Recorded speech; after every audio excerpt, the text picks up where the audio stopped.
Vi tar en gest i det, og det er Siri Dietrichsen. Og hun har vært i Giktos før. Det var i november 2013. Og Svenning av Lofti har ta en samrøve ved henne. Og hun fortalte oss inter fra sønnen oppvøkstre, og hvordan ble frelst, og imes fra henne av Løyve. Og hun bor i Osland i Nekvar, annars føresk. Ja. Og nå bor hun i Sverige. Og hun kommer at hos oss inter ut det om hvert hun har gjort så igjen hun var her sørst. Og det er med andre ved Israel. Det er veldig spennende å fortelle. Velkommen. Takk for det. Kan du lykke halvt kjøtt si at du er føresk, men du bor ikke så nekvar i Førjøen, eller når flyttet du til Osland? Nei, jeg har vært 3 år i Førjøen, altså som voksen, vi bøtte noen kommer. Det er nok en 25-26 år siden jeg flyttet til Osland. Jeg har alltid flyttet 92 til Osland. Hver i Førjøen er du annars oppvoksen? Mest i Kotlafire. Pappa min var fra Havn og mamma fra Kotlafire. Så du bor etter i Førjøen i cirka 3 år? Ja. Ja. Det var her 5, ja, og sånt. Ja. Men ta altså var jeg ikke frelst. Nei? Sin trøvelse. Ja. Ja. Og når kom du til trygg? Det var altså weekenden 18. februar i Førjøen. Jeg halte det var byrja lydsende for at altså man ofte badnatrykk til å være frelst å se som bad. Men, ja. Men så ble det ordentlig radikalt her på en av vi kom til Island. Neste weekend dette nå. Ja. Ja. Tog imot Jesus. Det beste som jeg gjør til løven. Ja. Og jeg minnes du fortalte i henne kjendingene at med annet så har du arbeidet ved utvarspe i Oslandet. Kristne. Med Linden. Linden var en trojamaner eller også da jeg begynte å arbeide her, takke telefon, vaska og gjøre forskjellige bare så eika til og der tar man hei tog. Og så får jeg i utsending, og så ble vi så programløyere og teknisk øsne. Og det var nok så kjøtt. Til at vi tatt i ångan, det var akkurat som vi kom jo alt inn av forskjellige tog, og det var bare Mike og Sheila som var her. Men så ble det til at jeg måtte jo halte om alle programmene, og halte om hvordan vi ville hava det og forskjellig. Og så kom telter, det var ikke telta. Vi tatt 6 plater som gikk bare etter rekket, nottene, og ja. Nei, så kom det forskjellige opp, så da måtte man til, og da ble vi ansett her. Ja. Det var nok stått litt, og legge ut i. Ja. Og hørte så var vi her lykke inntil nå? Jeg var her i 14 år som programløyere, Ja. og så får jeg gjøre noe annet. Ja. Og så ikke skifte sin tur. Ja, ja. Gjøre noe annet just nå. Ja. Og du var her i 2013, minnes at du tog seg sin om Israel. Du har jo kanskje vært ångtig her og sånt, men så gjerne tar du vært flere for det? Ja, nærkere for det. Ja. Da har jeg vært og ferast og så rett, men 2014 da får jeg i en skole som heter Israel Total, og det er altså livets ord til Sverige som hever til. Og her var det faktisk 4 føringer vi, Østene, og noen som kjenner ham til altså Rekve og Sonja, og Hans Malek, og han kom vi. Og Det er Jakobsen. Jakobsen, ja, og Bjørkfunner og Jonna. Heinesen. Og de hadde litt Birgitte til å bære. Det var hun ensamhet. Og de var. Og Jonna var så hjemme ved bøttene, og henne tror jeg var i skolen. Men så var hun ikke vi og bøttene i høysene, så vi fikk klemme det i sin dør og heve det. Det var ordentlig stått litt høy. Tror ikke mannen. Ja. Ordentlig interessant skole. Jeg rekommenderer til hvem som helst. Og han var av enskånd? Ja, det var angest. Ja. Men så fikk du oppfrisket ditt føreska? Vi tar imot. Ja. Det var ordentlig. Du tog seg ordentlig vel føresla på Sonek og Uttalandet. Ja, takk for det. Vi drar inn syskene at prate sin til først, så snakke sin til først. Nå det blitt så svensk øyne, det nok så ringt. Ja. Så det kommer bare. Ja. Men tar man begynner å fære til Øysel, så det akkurat som det at man får bakterier, man må fære atter og atter. Det er bare størst på etter hjertene over etter. Og det så nekva sånn, och det är så spännande. Du kommer hem till läs Bibeln i Höjland och så särskilt du hver hatt och hatta hände och allt stöjen i Israel är på den maten att du får alltid akkurst. Ja. Och tar det alltså mer spännande att läsa Bibeln. Då följer man akkurat som till att man kommer närmare till familjen eller ja, Guds familj då. Och hans år. Så, ja. Det är väldigt läckert. Ja. Och så tar vart du i fyrstan. Och det så vidare fler för sig att ta eller?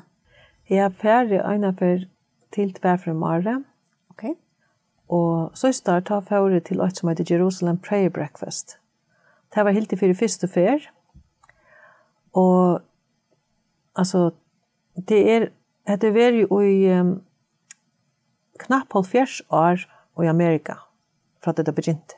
Det är nog stolt det var normer som begynte då.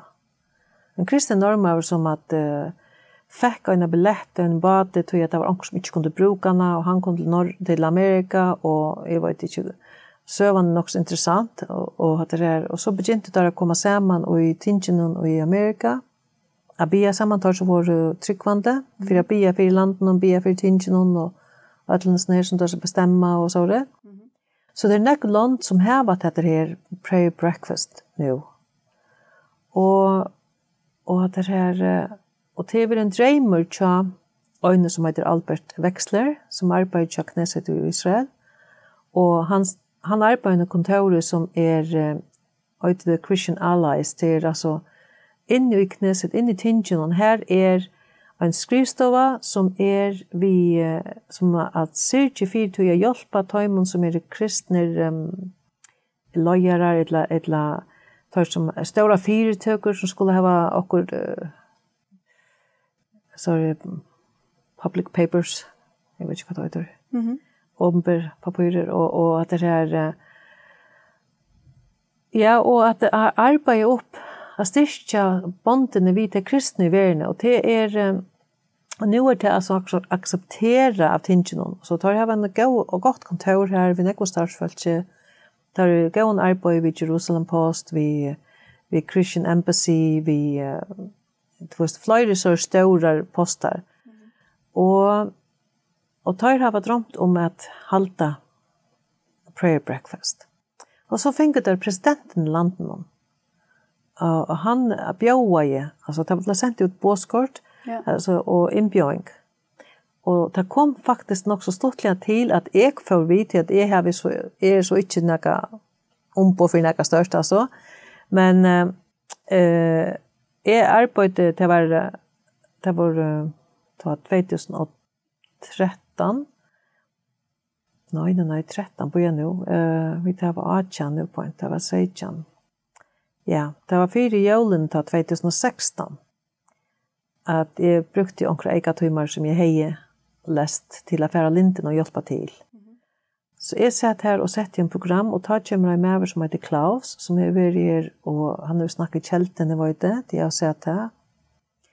Och han är här och snackar han var och helt möter och så var han och snackar vid en som var i utsändning. Och så togs ner Olle som var i utsändning han tog emot Florida Klaus kommer fram i gångerna och han ständer här framme för kitchen och så är för att bjuda en kaffe. Och så pratar vi till Sintur han fortäller mig det att han är över jag färra nu veri och så det var som man pratar och så jag vet inte så fortäller han till att han är var till Israel och jag säger alltså hur spurt det är till att här kan man inte hålla möter det är inte lov alltså så. Jo att det är arbetsplatser och så för han alltid vita bästa kamraten chassa säger han och tar till Albert och Heli. Det är gamla viner John där han som fick tid att lita till Israel och sån där tog. Och att det är och jag helt var stort lite jag säger ja alltså han var en av dem som var lärde och kunde ta en av lärarna som kom där man är i Israel total komma näck med lärare alla möjliga ställen ifrån. Ja. Och du bor mitt i rätt och det här och i Jerusalem och skolan är av Jaffa Street som är alltså huvudgatan. Och här kom man näck med forskjelliga alla tog in och lära det forskjelligt. Och Albert var en av dem. Och man dömde så ölla gott att lust efter honom. Så jag fortäller det här för Klaus och han helt var så stottligt så han tar telefonen upp och ringer till Albert. Och Albert säger nå. Jag tänkte han för sig känna mig. Så att jag var bara öjnast när något 30 år som var i skolan. Men ta sig ja, vi tar akkurat sitta och snacka om det är och Heliat. Och hon säger ja, nu färger jag om man har kontor och löjt efter telefonnummer. Så säger det till att hon var säker på att jag får att känna några präster bär i Färjön och Islandet till att bjöa till det här prayer breakfast. Så detta var så redan stort. Det var som en godkär så eller lite pussel till oss då. Så ja. Och så säger Heli vid mig att jag ska just komma för att hon hjälper till att jag skulle vara vi. Ja. Så tar maten som är effektiv vi affär så start till första fär som det var Jerusalem prayer breakfast och det var alltså så fantastiskt att det var knappt 600 folk som var i här och vi var inne i tinten vi var och det var Lise Guds år alla ser stora ansikten som du känner då för att du Lise och händer eller och över stora kyrkor eller och de var här och de fortalte och hon var här hon själv Nikki Haley från Amerika som är en ja som i Highlands så sitter de på plats här nu vad heter det United Nations. Ja, man ordentligt damer där hon snackade. Hon är ordentligt krut i henne. Ja, känner överna och hon dora se det. Ja. Så hon var här var så ordentligt gå. Och det var som bara var i en film alltså då att så inte alla så fältene alla ständigt från världen. Det var jag hade 8 och någon fjärs plåster från världen alltså. Som vi var från. Och det är nästan som ötler kommer till att som året säger vi får upp till Jerusalem bia. Ha? Det var helt fantastiskt. Och det var trutja där. Så vi var då i en fin hotell. Alltså vi bor för själva ställen men vi får öll till Waldorf Astoria till så ett fint hotell. Det är ett stort sal runt som är brukt till så rätt. Och det heter The Crystal Ballroom. Gigantiska kristallljusakroner som att ta det dämpa ljusen då och till onkel ständer och snackar eller synger eller så ser det akkurat ut som miljonstjärnor är då man huxar om Abraham där han kommer ut i ömörsna och stjärnorna är här och helt fantastiskt. Och det är rätt nu i år tror jag att nu ska det fakna det att det är år för att jag Israel så inte blir stående. Ja. Så till akkurat.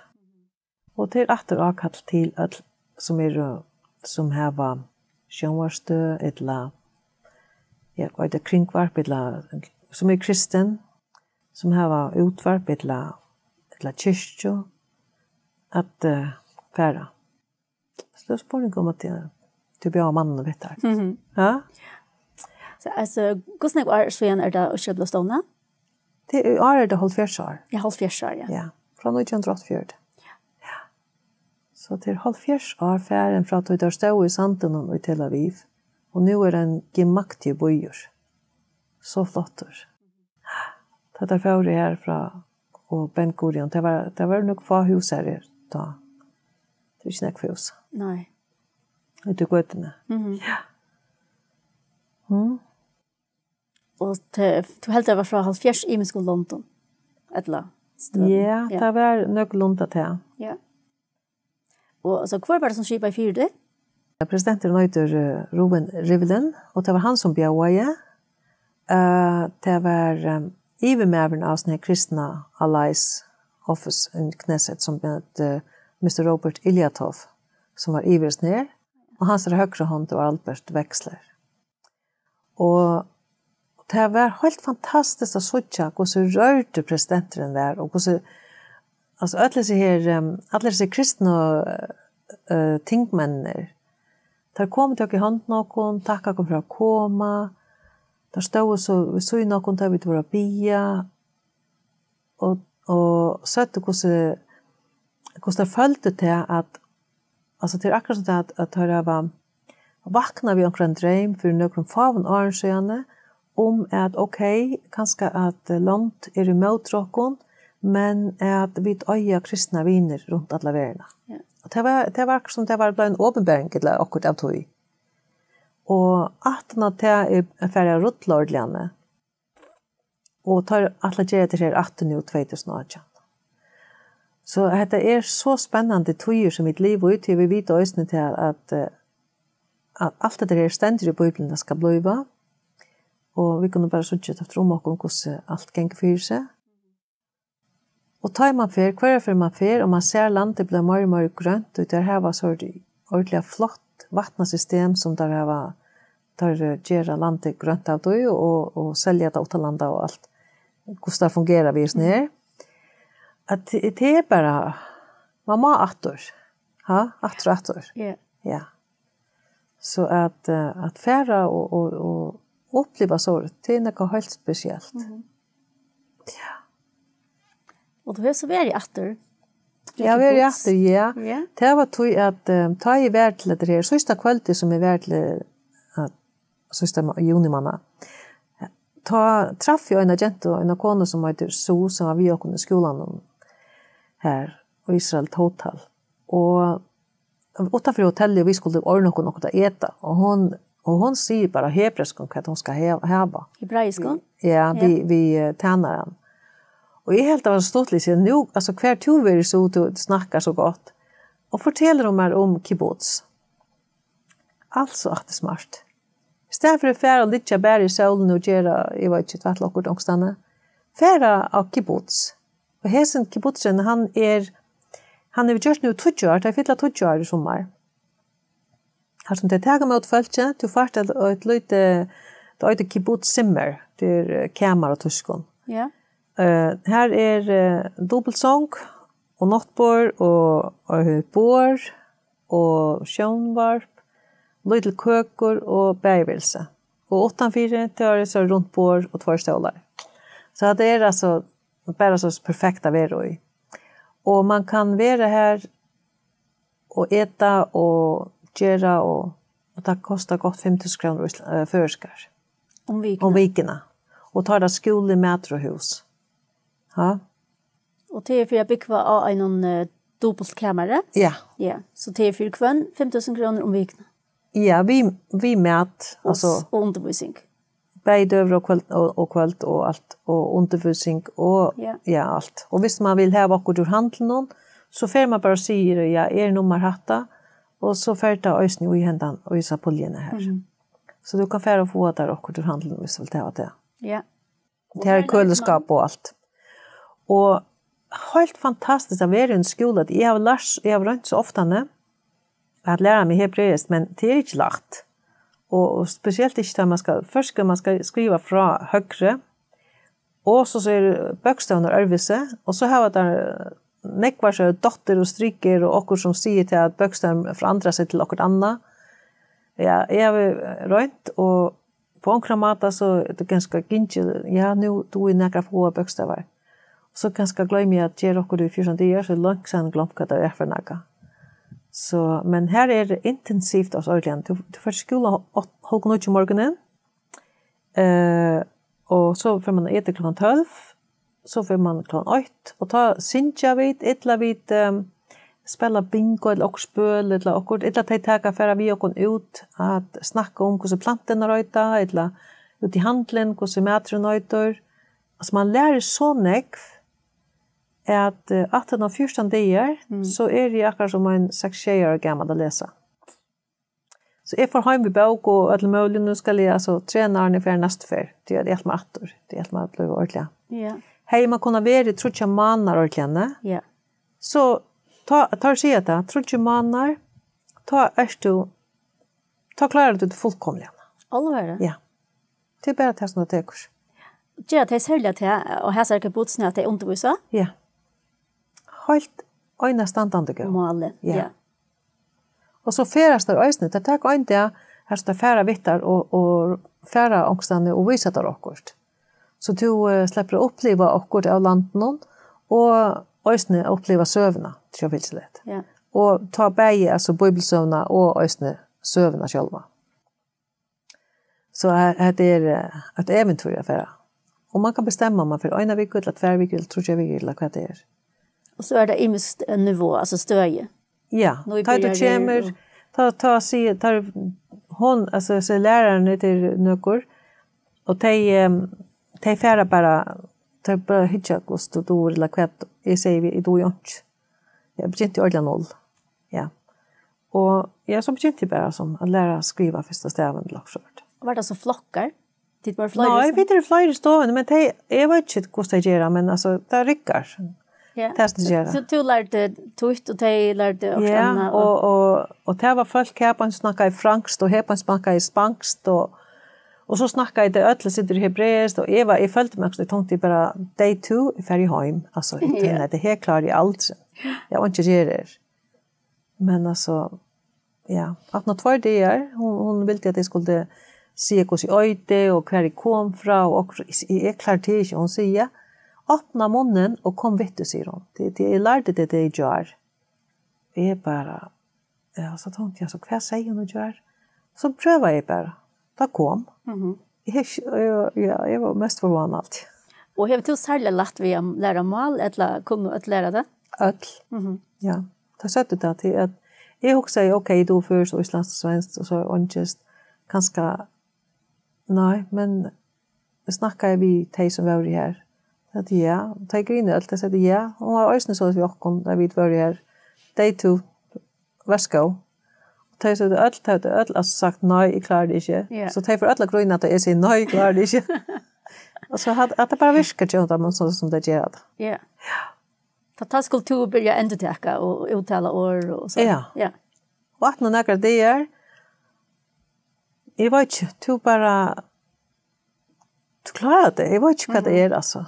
Men det kanske att här är inte annat akkurat att alltså du brukar inte tog på för att göra mat och hatta du bara är här och du blir också marinera och just ner. Ja.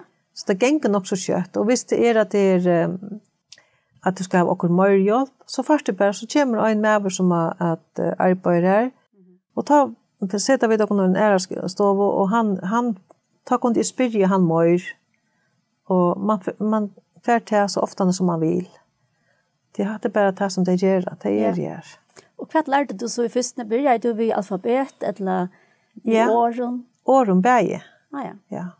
Det är attor, alltså du vet. Ja. Jag har inte hatta, Jerry hatta, du vet. Och du lär... Hur säger du är det Siri? Annie Siri, det är bara 2 år. Ja, det är vanliga dagligdags. Ja. Hvis man så säger som en skon mitt namn är... Ja, men det brukar inte det. Det gör det inte. Det säger bara Siri, det är bara. Okej. Ja. Ja. Och det är 18 tog så begynte att huxa inte så det är nästan som hittar till bötten, de brukar inte eka år. Det säger bara bil, du måste ta bilarna. Ja. Så det är mer sort helmål. Ja, det är nog så enkelt på några matar. Så jag hade här en näka örvis, hvis jag onko vill färra och röjsa i Israel, uppleva något annat, helt än att sitta bara stranden och ha sol till att här är ösne sol. Ja. Och näck pen blomster och grönt och alltså oändliga näck att uppleva av alla möjliga slag. Ja. Och hur säger man tack? Minns du? Toda rabba. Ja. Och så tar jag 1000 tack eller näck tack så säger man Toda rabba. Ja. Och du lärde stava Siri? Det ja. Är det 4 bokstäver eller? Det är 4. Eller inte bokstäver, nej. Det är faktiskt structure och så och dots. Ja, det ja. Ja. Då börjar vi 4 bokstäver först. Det är shin, ja. Men det är också en annan som man kan bruka, men shin är för det mesta, ja. Ja. Så man passar så kan man passa på faktiskt att inte skriva det vi hej, så jag tar det ett annat.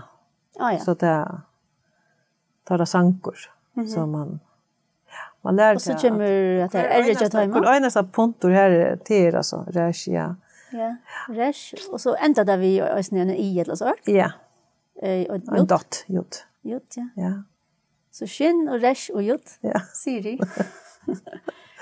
Ja, jag minns att vi gick in för lära hebreiska kvällskola, så vi lärde namnen nästan på innan vi. Akkurat namn. Ja. Det är så imisk. Man minns nog så väl så är det. Ja. Alltså, det är akkurat som det också sitter fast på en väg, men jag har haft så ringt vid att minnas stävnar hur det såg ut, alltså kvärt är kvärt, och kvärt att det här striken skulle vara och så, men det lärde man kött här. Ja. Vad är det särskilt till dömes alltså prickar och stryker under uböksan gera? Är det för vokaler eller? Ja, det är det. Det är bara två just stäver och så kommer att det striken rätt. Och ta först och allt det där. Då varst du ska se det som ett A eller ett E. Eller O eller också. Ja. Och det är då en onkel bokstäver säkert som förskon att man kan uttala på två imska matar. Ja. Så kanske man får hjälp till det när vi onkel pricken eller hur. Och så är det också till att du lär dig skriva det där.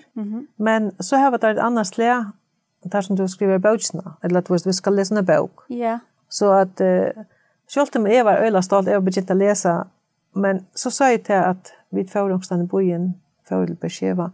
Och ta förstår jag inte av såna skilten som är alla stanna. Nej.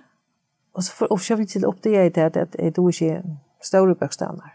Så titlar det lilla bokstäver. Ja. Vi lärde att skriva, inte hur det är böckerna. Nej. Nej. Och så har vi ett system eller att ta bokstäver som lydjast alltså i bok och skrivning. Ja. Att du lär torrfist. Det tar så lite efter. Ja.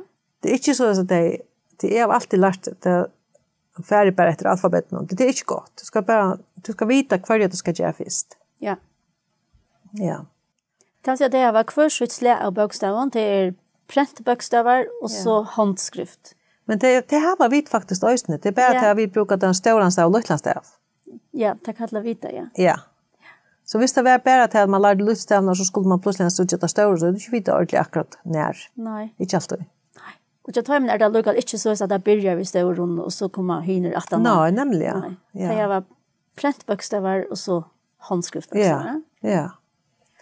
Så att och så att det är ordentligt ska ta vita vad det är och det är så nog så gott att man tar den boken som där här var. Nu får jag hem vid henne och jag kan fortsätta lära. Och attas så är det kvar så där det någon år och så först och ta ständer här nummer och kan så ut och attas ta ständer kväda året kväda Ja. Så att kvar för du startar nytt år och så först bara vita och kapitulet det fint. Okej, så det kommer. Och sen boken hon tar luttelböckerna. Ja. Ja. Så det är nog så lätt att lära det, inte lätt. För inte säga det lätt, men det är alltså görligt. Ja. Och det görs på den måten det är stort lätt. Och så tar det synja och dansa och spela och färra veta ut att se att det är hos öjde blomster, hos öjde rätt och hos öjde rita. Och det är röjna, alltså hvis jag röjna snackar inte så röjna det. Så okej, hos öjde rätt, hos röjna, så det är röjna få det till böjna vägen att bläka det ut ur poolen kan man säga. Svimja. Ja. Ja, att det är röjna få det som skjutast det att huxa så yttre det är. Och man ska inte tröstas fram till man är inte eller man helt inte man klarar det. Man klarar det. Ja. Och så går man över till cirka som var här och finko undervisning. Alltså det var alltså ordentligt från jag hade var 16 till yngsta. Och det var en kone här som jag hade varit 2 år. Så vi var öll en alder. Ja. Ordentligt stått lite. Hvordan var det så inne i stoven sen? Och så kom folk och för alla tøyna. Och för klasse han är aldrig mer än 12-16 folk. Ja. Så är det flera forskjellige klassrum. Ja. Så att och vi kom alla samman 18 döra. Så att vi var ganska 8 eller också det. Men så kom vi alla samman. Ja. Så da du høyre nu til å snakke, så fengar du forskjellige år etter og det. Ja, nu är det nog stått lite. Nu får jag synder vi, alltså jag vet om du har sagt att nu ska jag färra ut arbete eller om jag ska få hem och göra det övriga. Jag har alltså kanske inte akkurat förstå allt, men det finns ju alltså vad det värt att säga. Ja. Ja. Det är nog så intressant. Ja. Där man lyd synder på kinderna. Fänka tröjan och Ja. sånt ja. Jag följde det att det var nog stått lite när man får någonstans så att man förstår synder. Ja. Det går så öliga flott att man tror jag viker. Det var Larsson. Ja, gå att tvärviker. Det var bara gå att tvärviker, ja. Ja. Det tog jag alltid att det är ordentligt spännande. Ja. Och hon och det är också så att du kommer åter så tackar det bara och färra lycka i hur stövan är chatar. Ja. Och så först så började jag göra läxor härifrån. Så du kan komma och färra. Så du attlar där efter det. Ja, visst. Kvar var han tacka butsen? Hon är tatt vid Bersheva. Och Bersheva är här som att brunnarna till Moses var där det kom till han gjorde brunn här. Och det tatt vi här kibbutz som att Ben Gurion heje. Och Ben Gurion får alltid ner i öjmörsna. Tog att han säger att det är i öjmörsen som god röjnade. Så att du måste alltså färra och göra och du måste planta trö, du måste hjälpa till, att du måste alltså gröja landet. Det är alltid nummer 1, 2, 3. Du måste lägga trytt till landet. Ja. Och var det annars näka så kristen fällskap eller? Nej. Nej. Och det är faktiskt inte tryggvande akkurat det här som kibbutz någon. Men de förstår till att de flesta som kommer lära till inte njötar som flyttar hem. Eller alltså jag kommer ta ganska från Norrland och Loxåret. Visst det är njötar som flyttar hem från London som Etiopien eller Loxåret. Ta för att det är en annan kibbutz. Det kan också bygga här. Men så kanske här var det klassrum för sig själva. Som det här var näkrar som hade kommit från Ryssland så det var samma vi också och vi åt samman och men de hade en klassrum för sig själva till att här var det russiskt och de skulle lära sig. Och de flott en land så det var sin drövelse. Ja. Men självt om de inte de säger att ja, är tryggvik men så är det där alla tøyna snackar vi också och till vi vet så mycket om det ständiga gamla testamenten som är ju vill bara ta det så ena Bibel. Och det gör att vi kunna alltså alltid vittna lutsen och det är alltid lika alltså vad står det här alltså och så är vad så vita vi kanske synd mer än det kanske sitter och läsa det här akkurat och man får alltid synd mer och mer när det till det och så kommer det alltid till det att jo själv man det är gott. Ha? Ja, det så du heldur allukavel att det var det är kanske i Israel är ju folk bäge som tycker är god och det som är och vad man kallar det ateist men vi säger inte bara att det är sekulär. Ja, men de vill jag själv säga att det är non-believer. Så okay, ja. Och onkel blir min buddhistar och så men men det är lika alltså att det börjar att snacka om det. Ja. Och de vill jag ha sabbatdagen och att alla dagar är ute bara 1 2 3 söndag och 3. Ja. Måndag 2. Och det är sövan att ta men alltså det som jag skriver att det är och att det var i Egyptaland och allt det där det tar det söva. Det tar det så söva så att och tar vi för allt det man snackar vet så till ändan så är det bara ja okej då är det gott. Ja. Ett lockst. Ja. Ha. Det har haft en kung som att David och ja. Och det ska inte ta från dem. Nej. Nej. Det har så finns ju några salmer från honom och allt möjligt så som är ja, så självt om du säger att det inte är tryggvande så är det tryggvande. Men det ska alltid diskuteras det sen. Ja. Och det är nog ståtligt. Ja.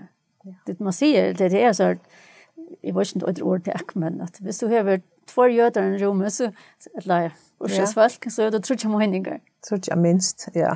Ja, det går inte till själva. Ja. Ja, det ska som sagt det säkert. Ja, säkert. Ja, men det är just inte att det här var så dålig en humor att det är bara helt fantastiskt. Ja. Och kunna göra grina så själv och alla tøyna och täcka det inte tydligt det för hela och ja. Men lukal så är det djupt allvarligt längt ner så är så vilket kringkostnaderna är på den måten. Du har bara ögonen alla vägen runt och du alla tøyna ska försvara för att du behöver ett hemland att ta det under när det vill allvarligt och de måste sända barnen till sig och militära för att träna ju och Jenter och dronjer. Jenter 2 år, dronjer 3 år. Ja. Men det så att de kan ösna sig nej, det vill inte vara. Ja. Och det är om 40% som inte vill färra först år. Så det är inte 100% krav. Nej, det är inte. Det är alltid också. Det var inkallade men så kunde de välja sig nej. De kunde välja sig nej på grund av hästen. Ja. Och det är inte point till det. Nej.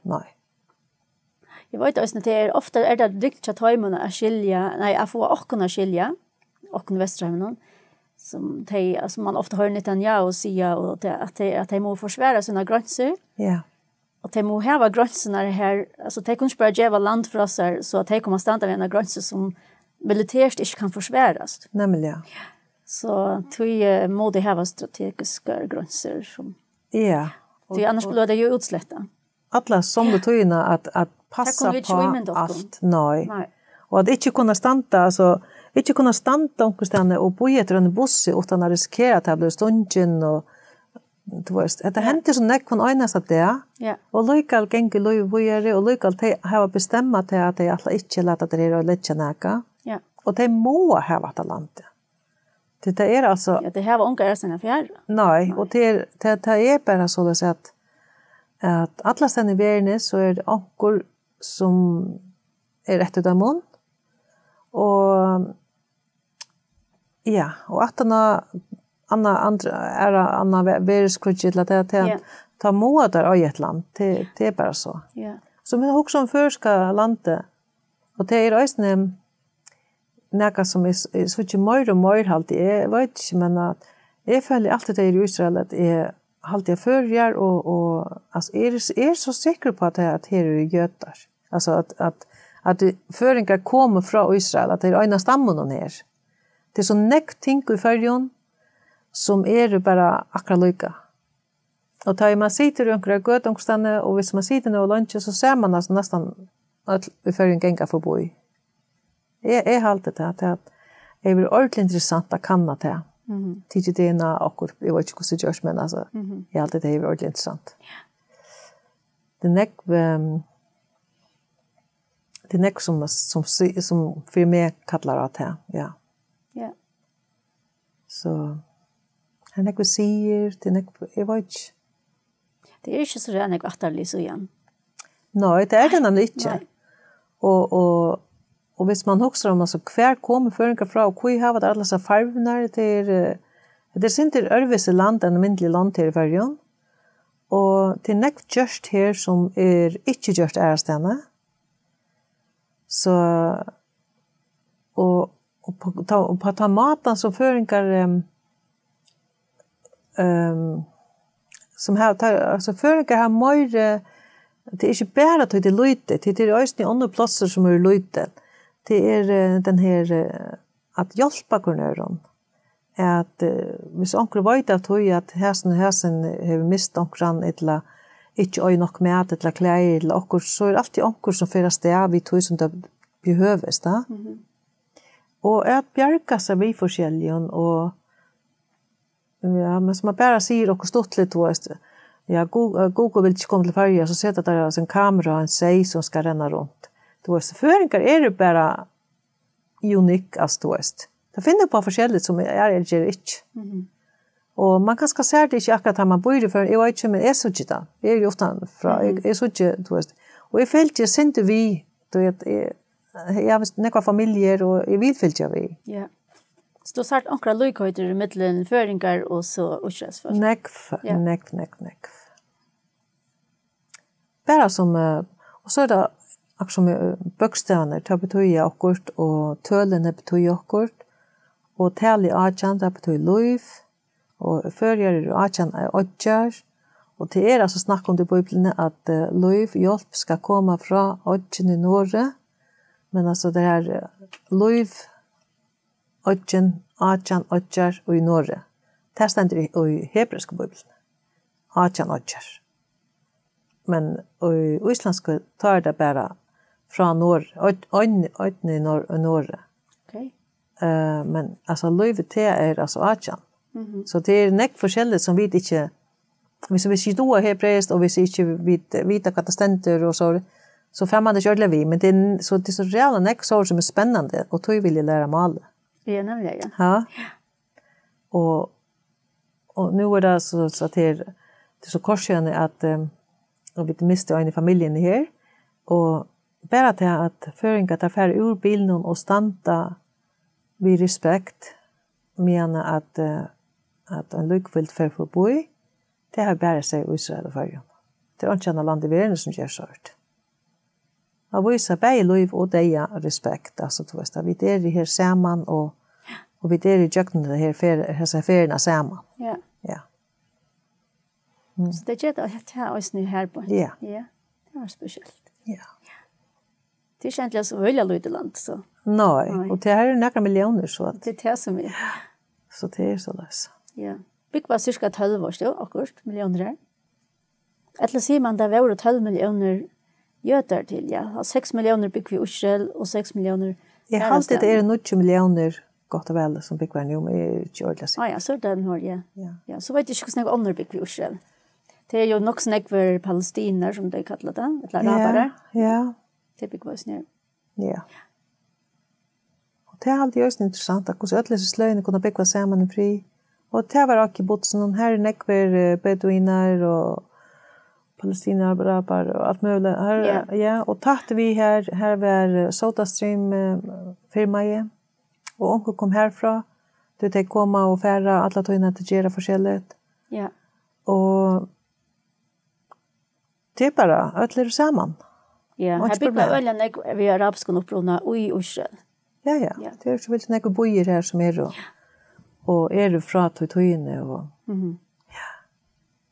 Og det er bare et problem. Det her var ganske sin egna flokk og i politikk og sånt. Ja, det her var det. Ja. Og det her var, altså begge at det kommer til politikk, og så her var det øyne tøyde først i domshuset. Jeg har alltid tørt som at lese til å være arkitekter skulle ferie her, domshuset i Jerusalem. Wow, det er flott, altså. Ha? At gjøre et helt hus som ikke vil nækre ljósa på. Ok. Nei, her er bare ljós fra himmelen. Ja. Og der sier at det skal nemlig det skal altså komme fra god, altså det skal være altså jeg tror ikke si at det er før, det skal være ja, en himmelsk ljós i Brøtlund. Ja. Ja. Så at, og det var så opprunnelige møngen vi tog i domshusen. At tar du først i domen, så skal det, alt skal suttjes fra gode. Det er ingen pera i alt det er helt fantastisk. Og huset er byggt, det er et flotteste hus jeg har sett. Altså,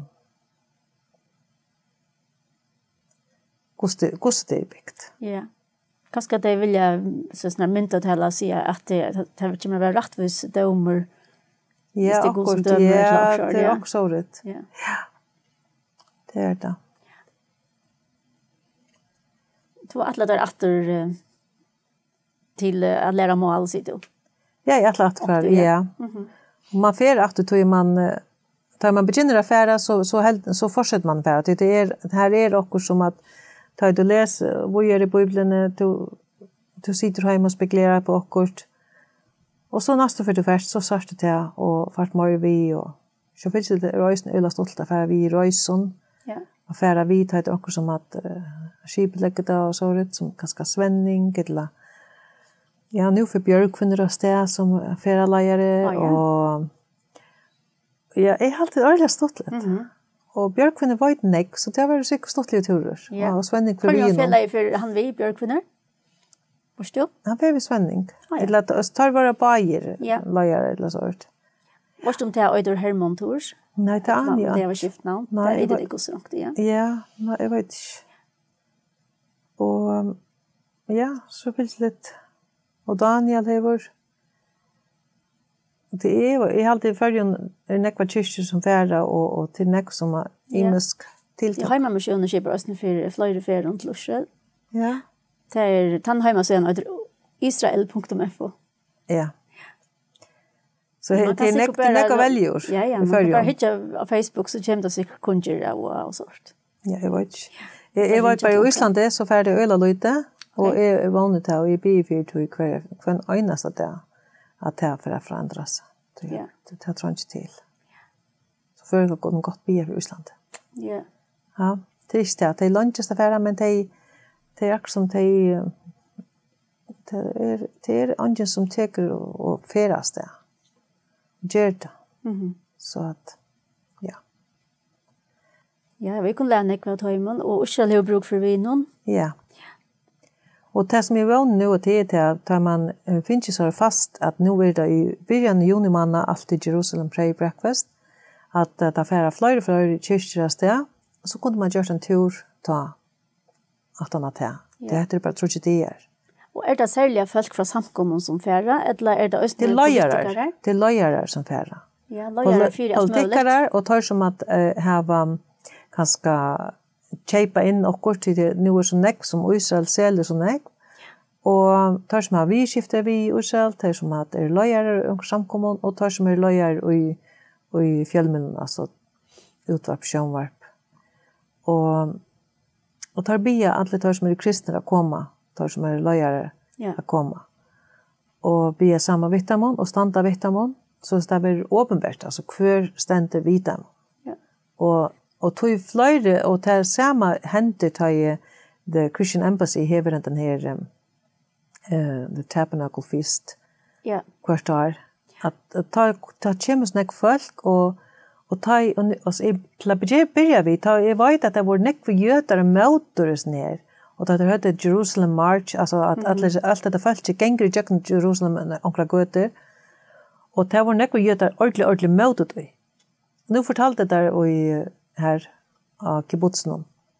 Och nu är jötarna för att färra till Jerusalem bara till standa vid götterna och sucha kvar för land alltså kvar det som kommer och ständer vi okon och det sannolikt komma det här till det älskar okon alltså det är bara något helt ena standande näck för dig. Ja. Det är om häste färra i 2000 kristen eller kanske 4080 från Ötlenheimen till Jerusalem till en sån levsalhögtid. Högtid 20.000. Är det så näck? Det är så näck. Så näck var vi var efter 20 år sedan. Vi var i 88 till det och vi gick till andra marschen. Öjla näck från Brasilia och nu är kommit till. Öjla näck från Finland. Det var nog snack Sverige och Norge. Det är inte så näck från Danmark. Vi var så 20 år färjan. Ja. Och minst och allt det som var till så ända marschen och marschera runt i Jerusalem hade så flatche var det så kunde ju de som stod runt om hitcha för i land var ombord. Ja. Och så hade lite flagga det var vecka. Ja, nämligen ja. Det är smart det av visst. Ja. Och så är det att de kalla upp förjar och så kommer och granna land. Ja, och nu sänder jag på mikrofon. Ja. Och det är nökron hjörnan så att de som är då att två stretchen de har ju räcka för land kommer nu. Det kan känna kanske själv flätchen det är inte säga till. Ja. Och det är ordentligt speciellt och stort lätt. Ja. Att vara till det här. Vi minns att jag för ångtøy. Jag har blivit tvärfer. Ta var Svenninga Lofti här vid en stor hoppe. Och vi var nog få från Islandet. Och det var inte så vilt i halta av flatchen. Så jag helt av isländska flatchen. Och av ninda kommer av såna här märken som stod i Island. Och det är, ja vi gick så här att nå förrjan. Och att det var nog speciellt. Vi var ju stått där med kläder och så. Norrmännen stod i norsk och bona och finska alltså man måste svimma. Så det var så högt. Ja, nämligen. Och här var det ju uppla kläder och det är oktober så är det i 30 grader ofta. Ja. Och då var det ösnen till rusk och ordentligt tjock och uppla kläder. Då var så in i bona. Ja. Då tänkte vi nämligen att hvis man skulle i bona så jag vill jag få Ghana till täte så strapp nedal och var bara ber och dansa och ordentligt sånt lite. Så att nej, hvis det ska vara så är det väl härifrån. Ja. Inte för ska kläva något akkurat här. Nej, men det är ordentligt festligt. Du skulle haft ett annat läge att höja i gossor vid. Det skulle det vara, ja. Till sån, ja, tar vi för 8 landa vid kläven. Ja, det skulle det vara. Det här så är tojen i hvert fall, så högt. Ja, inte ullskyrst och ulltröj. Ja, man helt var inte det man. Ja. Men det var ju, jag vet inte, det så ju lava gott så det. Ja. Och där jag glömde att spyrja, du och gör bøtt? 3 bøtt och 6 barn. Og jeg minst at du nevnte at du har også, jeg minns du har vært jo vidtja i Sverige, eller du har bo her, og at du eller vært her sinter, men det at du at akkurat har man bor i Sverige? Akkurat bøtt nå? Nu bor äldste sonen min här, han har bo här i 11 år. Bo jag själv, då jag var 20 år. Och strax senare. Jag bor här 3 år då, i Göteborg. Men nu har vi flyttat till Gävle, till att äldste sonen bor här. Och vi flyttade här i november månad. Gävle, kvar henne i Sverige? Det tatt vi Uppsala, till den 4 minuter från Uppsala här som har livet stort här. Ja. Och till knappt 2 timmar att köra till Stockholm. Och vi bestämmer bara till att nu har vi varit tja tamman i Island så pass långt. Och jag följde också det att nu har kommit tog. Och i Island, jag minns att mamma då bor i Island, ja? Hon bor ännu i Island. Ja, och har ju skäckhandel eller? Ja. Det är korsen, det är 3 år sedan helt på att arbeta. Hon var ju kött och mycket fors så att. Ja. Och bygg var flöjde av dina familj ännu i Island? Allt mun syskon bygg var. Okej. Ja. Och så bor en son i Sverige, säger du? Ja, en son i Sverige. Så jag bestämmer nu var det att jag det flottet här till bär nog lunch i vid. Och så för att jag bestämmer mig så var det akkurat som till att det bara stångte stor alla vägen. Och jag bara ända vi i Seltehuset och gjorde allt. Och 4 röjkade och så är vi flott. Och vi flottade då i mitten november. Och myntligen teker det tror jag 4 månader att släppa in i landet och få allt papirer och Arne kan begynna hit efter att köpa löjlighet. Men jag mer så jack det i jakten alltså tog det så jag finner allt. Så. Och köpt löjlighet och jag fick han att en halv månad för att jag kom till landet inte jag fick löjligheterna. Och veckan 18 fann jag rätt av bilen och jag vet inte. Och bankarstöden hon bara grönar rätt mig. Hon säger bara det här alltså det här händer inte nöksson. Nej. Så jag vet att det är god som gör det då. Och 4 röjka är så lös att jag har alltså allt klart till att komma hem till ett hem. Ta jag kommer hem från Israel. Det har jag bestämt att jag skulle till Israel. Så och det är inte så det med flitor. Det är nog så speciellt att flita kanske tar man i 8,5 år nu. Och nästa som spurte mig att jag vara sted så lös. Och jag säljde husetjammar och så det. Och jag finns inte själv. Det spurte spekligen. Och det falt ju akkurat. Men nej, det var inte. Jag hade överla gott. Jag halt bara jag halt idén där så skotan brukar så smarta att begynna så akkurat i hjärta. Jag får alltid gedles och jag har själv varit till Chicago och när stämmer till att välja. Jag halt man färd nog så näck av då. Jag halt ösen till att det är viktigt för kristna folk i landet att vara samman om olika projekter. Jag har utvarp på sjönvarp och färra samman och gedles. Ger det och så stor ting samman. Att inte samkunna bara sig till kursen i hjörne. Och det var en som har snackat om det att vi inte är vi är inte trö, vi är inte planta till att vara. Jesus säger du nu du frälst och nu ska du färra. Det är inte alltid vi skulle ödfärra till Afrika eller långstanne, men vi skulle ödfärra till nästa hus och bjöa omkring in. Vi skulle ödfärra och hjälpa till i kyrkene. Vi skulle ödfärra och göra omkring småting. Ja? Och vi kunde gott lite hvis det är att vi känner till att det är det som är näst. Ja. Och da jag flyttade till Sverige så följde jag det att jag gör det rätt. Och till hösten visste sig att allt gänger, alltså, man skulle tro det var likt, det gäng så kött. Ja. Och nu får jag hemmator, eller här till Sverige. Nu må man vänja sig vid kvar hem. Och att det här är inte så lös spänt på att vita hva jag ska arbeta till. Jag vet inte vad jag ska arbeta. Jag vill stjärna lite just hos nu en toy, men I Sverige? Nu i Island. Och i Island, ja. Men nu får man för att finna mig också arbete. Och nu bara spårning vad vill han? Vad är det som god att fryröka firma? Ja. Det jag tror att god han hever en atlan vid tunn löve och han kvante. Lägger det också till rättes. Ja, kvante. Man... Och det ständer år i Bibeln om det. Ja. Att han hever fryröka. Vi skulle inte behövas att huxa hvis jeg skulle bygge et hus, så skulle de ikke begynne å huske så hver støypen og hver hatt og hvitt. Hvis han sier du skal gjøre dette her, så trykker vi til, og jeg vil oppleve at det ødelig så Arne vi noen at så har han lagt det til røyes. Så jeg behøver ikke at spekulere på. Og han vimmer alt i ødelen. Og hvis man bare husker om Joshua, at han første søgene bare, hvis man bare leser nøker vers 9, ja? Ja. Så sier han, jeg vet ikke hva, 8, eller hvordan ofte han ikke er bensjen, ikke øttast. Ja. Altså, og hva kan det hente? Hva det ringeste som kan hente? Og jeg vet ikke, det er sånn jeg som spør jeg meg, så hvor tår du hatt og hvor tår du hit?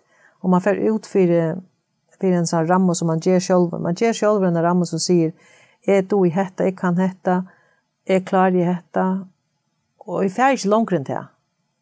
Men jeg halte at for at kjenne pappa min bedre av himmelen, vite, så må jeg prøve. Det er som hvis du sier i badnekjøtter, ok, nå du spille klaver, nå skal du bare sitte inne og spille. Ikke gjøre noe annet. Ikke få ut og spille fire nøkron, ikke lære noe annet. Du vet, jeg må vi gjør det ikke ved badnekjøkken. Ha? Vi vill ju att det ska alla tøyna vara okkur som att de uppleva och glädjas iver och utfolda sig och tvåst. Och geva av sig det som de doa. Ja. Jag har alltid gått på akkurat samma måte. Och han gever okkur så nekva gaver av ötlån att vi må ta emot och vi må geva vågar. Och inte vara bensje för toja till och nekva folk som säger att vi ja, jeg har ikke tåret det her, eller jeg klarer ikke det, og noen annen skal gjøre det, og så, men alle hine følelsene som to hykker etter, og helder at hæsen han hever det så godt, og hæsen han kjenner så nekv, og hæsen han øyer alt, men hæsen her, han hever det på akkurat samme måte som to.